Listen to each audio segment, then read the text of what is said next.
We're going to talk about Chapter 13, which is our chapter on solid shapes, volume, and surface area. So let's first just talk about the few learning targets that we have hit and talked about. We talked about describing polyhedra by the number of vertices, faces, and edges. We talked about creating flat patterns or nets, and that those can help us determine the surface area of polyhedra. We talked about justifying and using the volume formulas. In fact, we sort of deconstructed every volume formula in order to verify and justify the reasonableness of that formula. And then lastly, we talked about applying Archimedes' principle to use volume and water displacement, or to use water displacement to determine volume or weight of an object. Okay, so that's really what I'm going to talk about in this short video. So to start with, I just want to talk about polyhedra in general. So of course we know that solid shapes are called polyhedra, and poly means many. This is a Greek word. Poly means many, and hedra means bases or faces. And so we talked about all the very many polyhedra in this chapter, but I just want to point out the Platonic solids, because the Platonic solids are these 5 figures. I could draw 3 of them. Sorry, I couldn't draw the dodecahedron or the icosahedron. But these are our 5 solids that are made up of regular polygons. But the other characteristic they have, besides being made up of regular polygons, is that they have the same number at each vertex. So you'll notice that the same number of polygons are meeting, same number of those regular polygons are meeting at every vertex, which makes a very uniform type solid. These are the 5 Platonic solids. So a tetrahedron made up of 4 equilateral triangles. A cube, of course, made up of squares. Octahedron, of course, made up of equilateral triangles. A dodecahedron, which is made up of 12 regular pentagons. And an icosahedron, which is made up of 20 equilateral triangles. Okay, and let's just talk really quickly about the terms that we use to describe our solids. So, of course, we use the term vertex to describe these points where the faces meet. What I have colored green here could be thought of as the face. These are the faces of that polyhedron. And then the edges. If you remember back to when we made these polyhedra using gumdrops and toothpicks, the toothpicks would represent the edges. The gumdrops would represent the vertex. Okay, so now let's talk about surface area. Surface area is just simply the sum area of all the faces. So it's just all the surfaces added up together. And so we can oftentimes use a net or a flat pattern to determine surface area, or to help us determine surface area. So this is a rectangular prism with the dimensions 5 by 3 by 2. And this is one example. So there are many examples of different nets or flat patterns that you could make for this box. Here's one of them, and you'll see that I've accounted for all the dimensions. So for example, this face here is the 5 by 3 face, which would be this front face of the rectangular prism.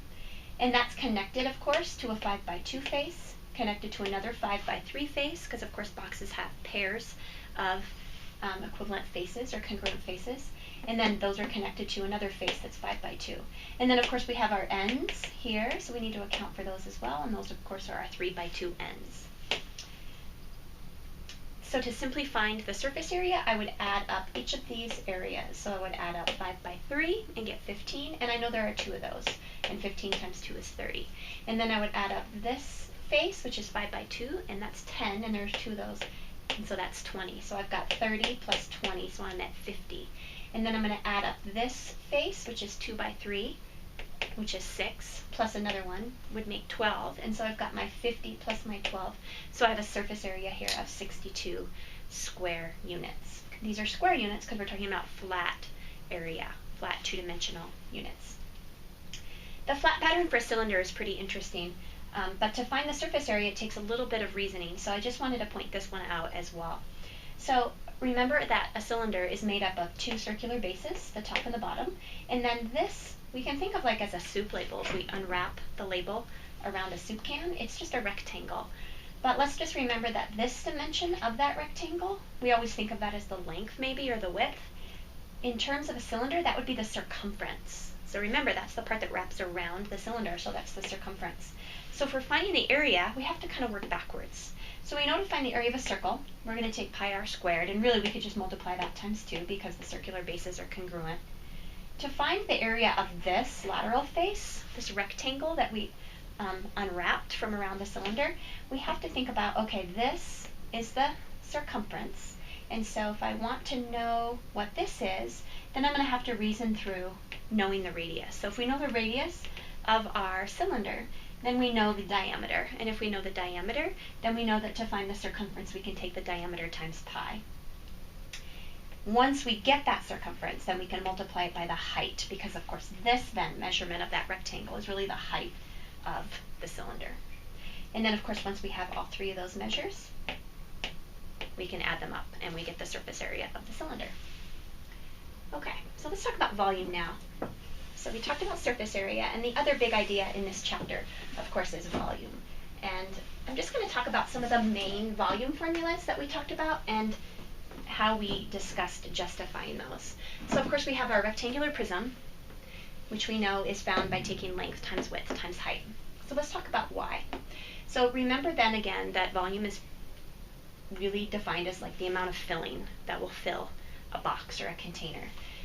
And so in this case, when we look at a box, if we figure out how many will fit on one layer, and then we figure out how many layers we have, then by definition of multiplication, we know how many will fit inside or how many will fill that box. The same idea applies to the volume formula for a cylinder, which we know is pi r squared times height, because pi r squared will give us that amount that will cover the base, how many will fit on one layer again, and then of course how many layers is just simply multiplying that by the height.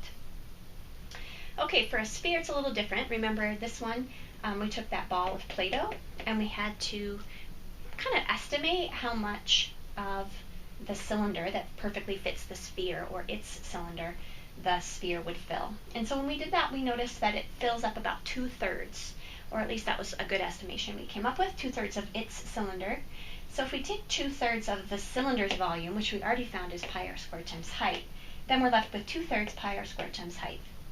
Looks a little different than this formula, 4/3 pi r cubed. And that's because we just have to rename some of our parts here. So instead of height, we don't use height to describe a sphere. Instead, we use radius or diameter. So let's just rename that as diameter, and then let's rename it again as 2r.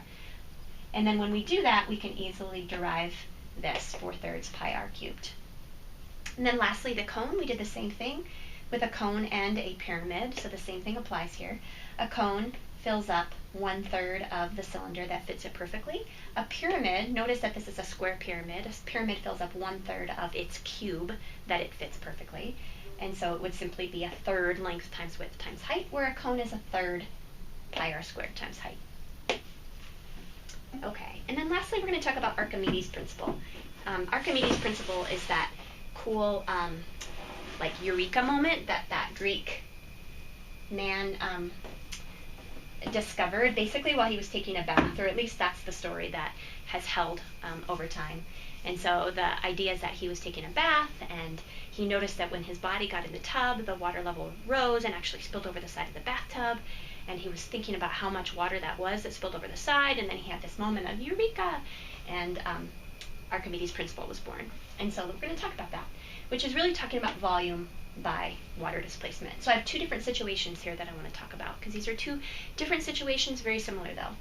So here we have a measuring cup full of 300 milliliters of water.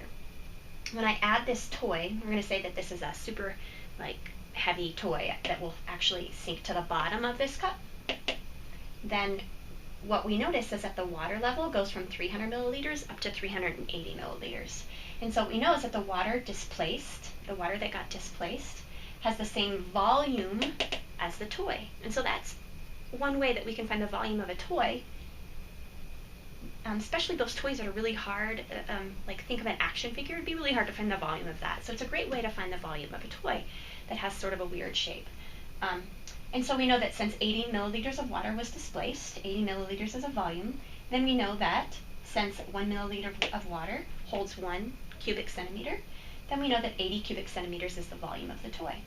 You might think of it this way: the toy is taking up the space that the water used to take up. So the extra water, if you think of it like that, it's not really extra, but you think of it as extra because it's actually rising in level. That extra water on top is where that water goes that the toy's space is now taking up. Okay, let's look at the next example because it's a little different, and this applies of course to water sports or a boat or a raft or something like that. Because here we have the same measuring cup filled with 300 milliliters of water. This time it's a toy that floats on the water. And so it's still displacing water. You'll notice that the water level still goes up to 380 milliliters. So it's still displacing 80 milliliters of water. But this time what this tells us is that the water that is displaced, and this has to do with like the buoyant force of the water on this object that keeps it afloat, that the water that's displaced, that 80 milliliters of water, it has the same weight as the toy. So it enables us to then figure out the weight of the toy. We can then reason through, since we know some of these conversions already, we know that the toy weighs 80 grams because 80 milliliters of water, which is what was displaced, weighs 80 grams. And has a volume, would have a volume of 80 cubic centimeters. Okay, I hope that those two examples make sense and that you understand the difference between those, and make sure that you're asking questions if you're still confused. Thanks.